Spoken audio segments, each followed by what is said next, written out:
po sa inyong lahat. Napakaganda po ng ating ebanghelyo ngayon. Gusto kong tingnan natin sa una, ayon sa paningin ng mga Pariseo at ng mga alagad ni Herodes, at ang pangalawa, ayon sa tingin ni Jesus. Una, sa tingin ng mga Pariseo at ng mga alagad ni Herodes, walang lusot si Jesus. Walang lusot. Ang tanong nila, nararapat bang magbayad sa Cesar o sa emperador o hindi?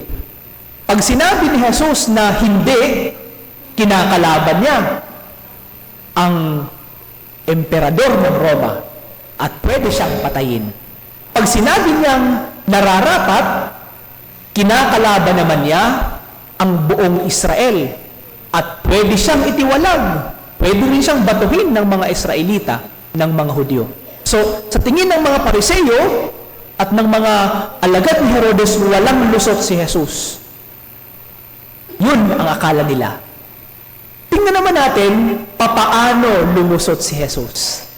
Ano naman sa pananaw ni Jesus, ang tanong na ito ng mga Pariseo at ng mga alagad ni Herodes. Ang una, kaya nga, sinabi ni Jesus, kayong mga mapagpaimbabaw, bakit ibig ninyo akong siluin? Bakit niya sinabing mapagpaimbabaw? Bakit niya sinabi ang ganun? Dahil, ang nagtatanong sa kanya, alagad ni Herodes. Ibig sabihin, mga tagasunod ni Herodes, at dahil tagasunod sila ni Herodes, kasama sila sa mga sumasang-ayon na dapat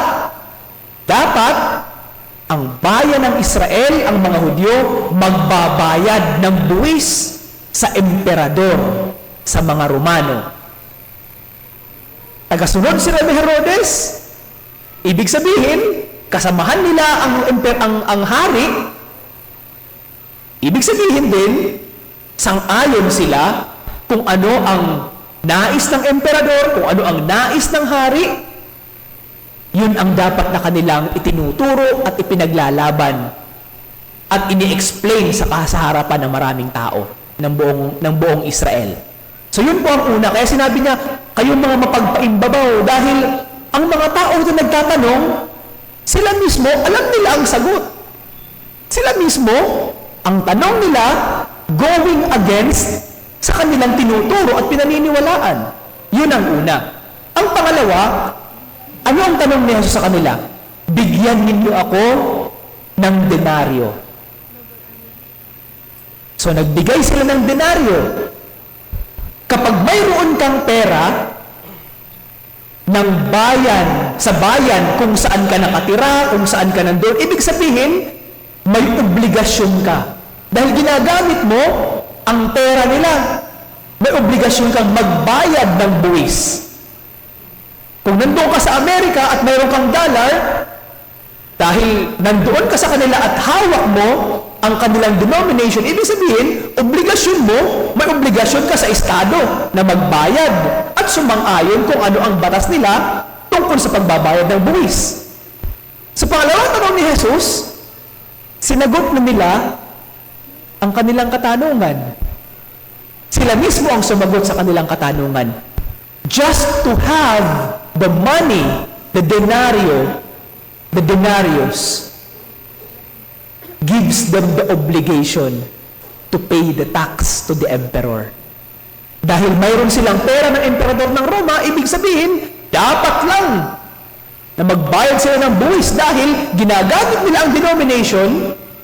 Ibig sabihin, kasama nila o gagawin nila ang lahat o obligado silang gumawa at sumunod sa mga batas na naaayon sa pagbabayad ng buwis ng emperador ng Roma. Yun po ang pangalawa. At makikita natin sa pangatlo, hindi kung papaano nilusutan ni Jesus, hindi kung papaano sinagot niya ang tanong nila, kundi binigyan niya ng perspective ang tanong nila. Sabi niya, kung ang pera, mukha ng Cesar ang nandoon, ibigay sa Cesar ang para sa kanya. Pero ang para sa Diyos, ibigay ninyo sa Diyos. Ano ang ibig sabihin nito? tayong mga Kristiyano, mayroon tayong dual citizenship. Ano yun? Tayo ay mga citizens ng mundo at tayo ay mga citizens ng langit. Kasapi tayo sa langit, but at the same time, nandito tayo sa mundo. At dahil nandito tayo sa mundo, sinusunod natin ang mga batas dito sa mundo.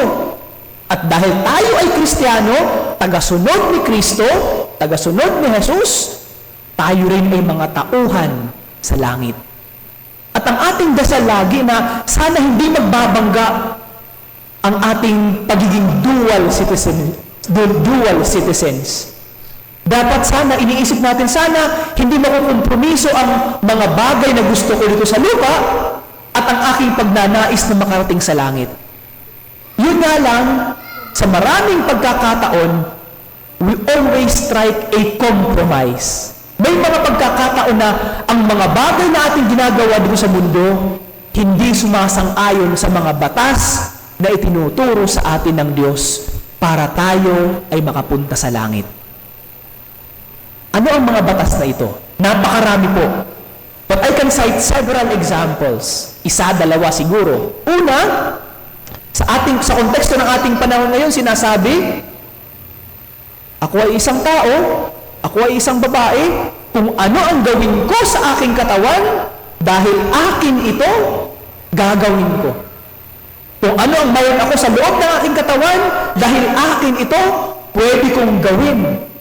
Dahil akin ito. So kung mayroon mang bata sa loob ng aking tiyan, at ayaw ko sa batang ito, pwede ko itong ipalaglag dahil akin ito. At hindi sa Diyos, hindi sa ibang tao, akin ito. Pero sa batas ng Diyos sinasabi, ang pagpatay ng bata, ang pag-contract ng abortion, is murder. Pagpatay. Dugo man lang yan, o kung ano man ang nandun sa loob ng katawan mo, at ipinalaglag mo, it constitutes murder.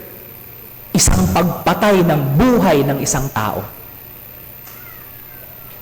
Isang example nito na siguro pwedeng maglagay sa perspective sa atin ng Ebanghelyo ngayon, yung kwento tungkol kay St. Thomas More.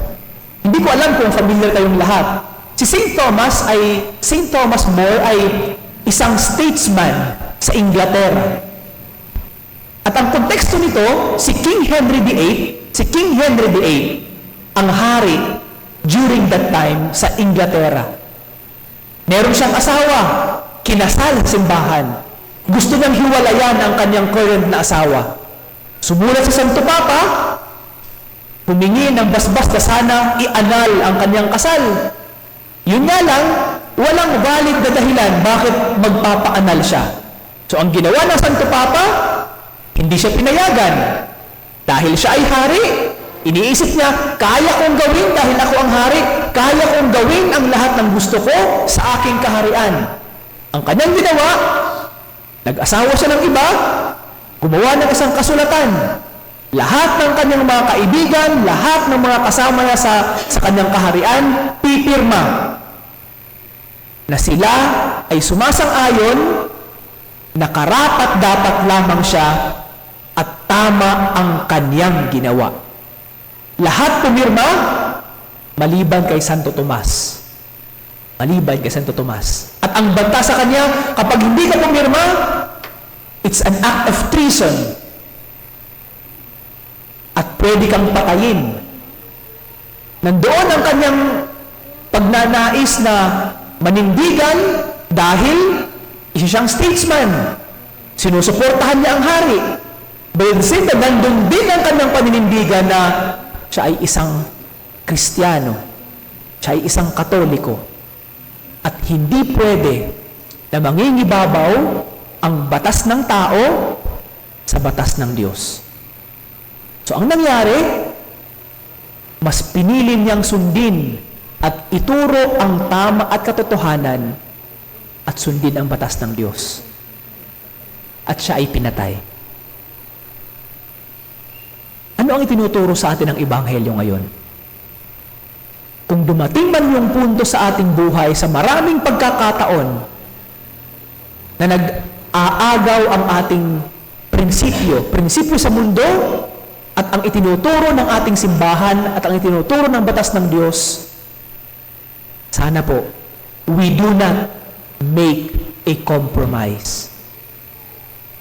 Hindi natin kinukompromiso dapat ang batas ng Diyos, ang utos ng langit, kesa sa batas ng mundo. Para kay Jesus, mangingibabaw dapat ang batas ng Diyos. Sa maraming pagkakataon sa ating buhay, lagi tayong namimili.